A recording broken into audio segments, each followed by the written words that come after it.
টি-20 বিশ্বকাপ ঘিরে চলা দীর্ঘ নাটকীয়তার অবশেষে অবসান হতে যাচ্ছে। তবে এই সমাধানের পেছনে লুকিয়ে আছে এক বড় প্রতিবাদী সিদ্ধান্ত। পাকিস্তান ক্রিকেট দল এবারের বিশ্বকাপে অংশগ্রহণের সবুজ সংকেত পেলেও ভারতের বিপক্ষে নির্ধারিত ম্যাচটি তারা বয়কট করতে যাচ্ছে। পাকিস্তান সরকারের অনুমোদনের পর চূড়ান্ত হয়েছে যে বাবর সালমানরা বিশ্বকাপের উদ্দেশ্যে সোমবার কলম্বো যাত্রা করবেন। তবে বাংলাদেশের প্রতি সংহতি প্রকাশ এবং আইসিসির দ্বিমুখী নীতির প্রতিবাদে 15 ফেব্রুয়ারি ভারতের বিপক্ষে ম্যাচে মাঠে নামবে না পাকিস্তান দল। আইসিসি যৌক্তিক দাবি না মেনে বাংলাদেশকে বাদ দিয়ে স্কটল্যান্ডকে অন্তর্ভুক্ত করার প্রতিবাদে একমাত্র পাকিস্তানই সরাসরি সোচ্চার হয়েছে।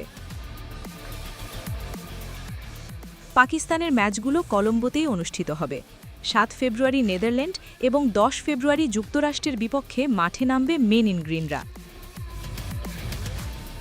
তবে ভারতের বিপক্ষে ম্যাচটি বর্জন করার কারণে ওই ম্যাচের মূল্যবান পয়েন্টগুলো পাকিস্তান প্রতিপক্ষকে এক প্রকার ছেড়ে দিচ্ছে, যা টুর্নামেন্টে তাদের এগিয়ে যাওয়ার পথে বড় ঝুঁকি হতে পারে। পিসিবি চেয়ারম্যান মোহসিন নাকভি এবং পাকিস্তান প্রধানমন্ত্রীর দফায় দফায় বৈঠকের পর এই চূড়ান্ত সিদ্ধান্ত জানানো হয়েছে।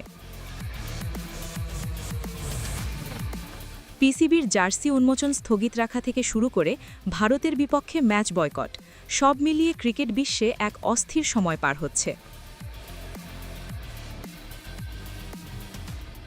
ভারত পাকিস্তান দ্বৈরথ না হলে আইসিসি ও সম্প্রচারকারী সংস্থাগুলো বিশাল আর্থিক ক্ষতির সম্মুখীন হবে, যা বিশ্ব ক্রিকেটের জন্য এক বড় অশনি সংকেত।